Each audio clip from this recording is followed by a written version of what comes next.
Hello and welcome again to the 10th week of our video blog.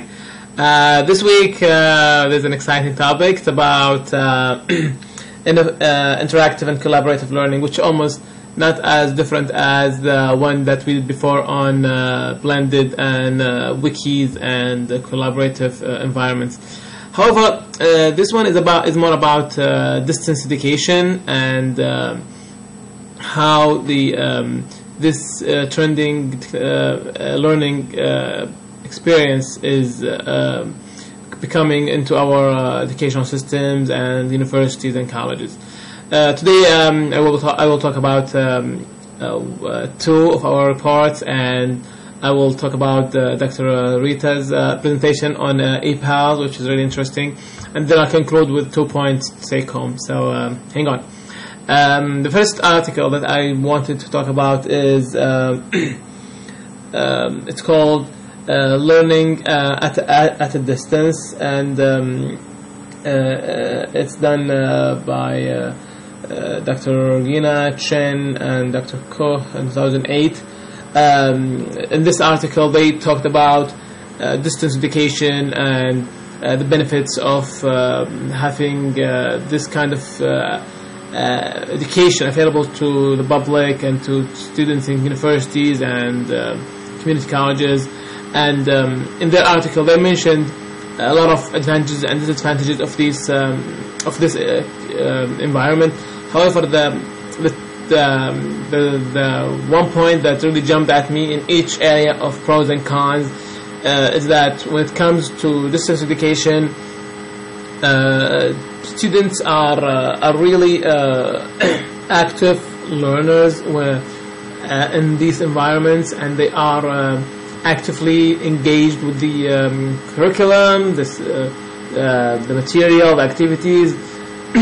But however, that tends to be more of an individualistic area, as one of the cons of this approach is that an active and collaborative environment among the students. So it's not just among the students and the content or the student in the course.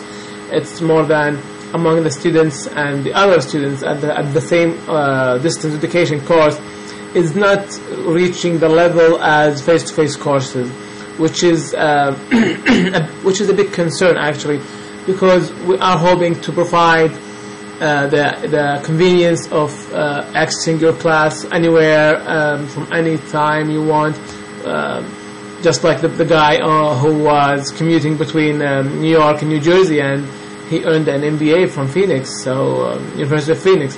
However, when it comes to collaboration and exchanging of knowledge and learning new skills, distance education falls short to face-to-face setting where they share knowledge and they actively collaborate with each other.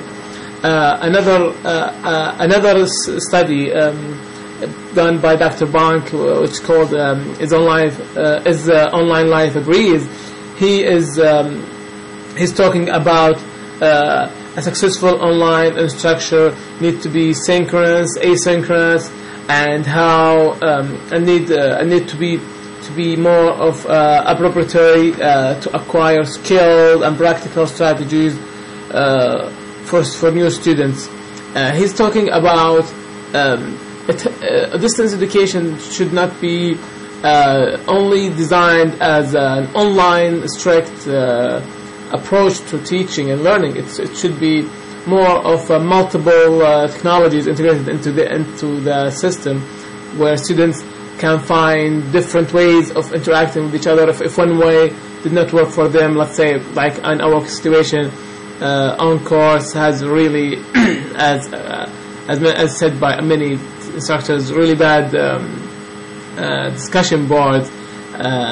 So if that doesn't work, we have other venues we can use and go there and talk about and engage within these areas.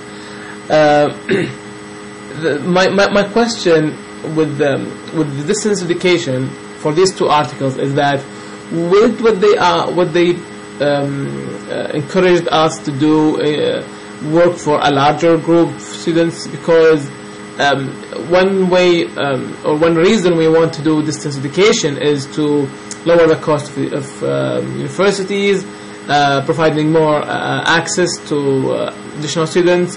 And the way I see it is that we're going to end with a larger size classrooms than the one we have face to face. And with the distance education strategies provided in both articles, work for a really large number of students when it comes to collaboration and for them to engage with each other and interact. I'm thinking there are going to be a few glitches and problems with larger numbers. However, I can see in the future a more advanced tools and technologies, just like Google Docs, where a large number of students can participate synchronously or asynchronously, and still provide them with rich and valuable collaboration skills. The second part is about Dr. Rita Oak's Otis EPALS projects. She's one of the management there, and she's really providing us with a lot of information about collaborative learning that is self-driven. That is, the student himself or herself really wants to go there and learn, and it's really interesting to see how she explains with the Web 1.0, Web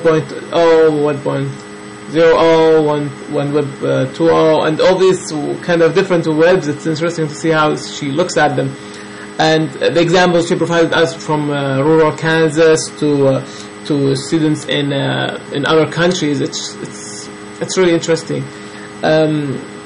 She's talking about how EPALS provide not an LMS nor a wiki. It's an in-between environment where students go to a secure website and interact with other classes all over the globe according to their needs. They can find the students in different languages, students in different disciplines. It's all open actually for you.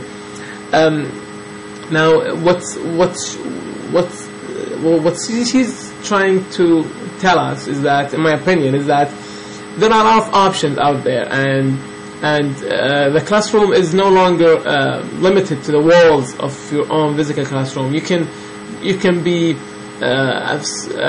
communicating with students in China, or just taking a tour in France, or maybe hanging out with a couple of classmates in Australia. It's all up to you.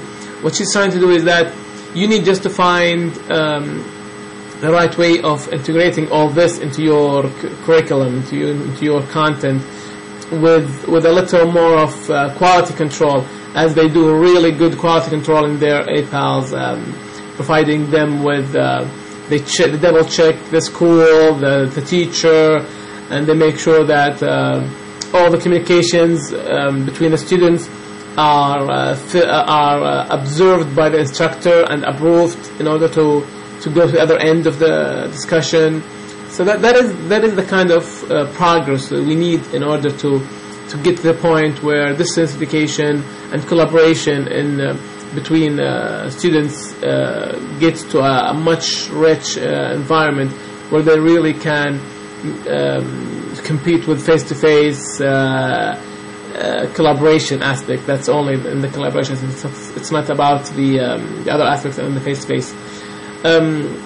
So 2 points to take home with you is that collaboration in online education and distance education is not as big as we thought. It would be. There are some problems there, and hopefully a couple of studies will look into it and try to find the answers.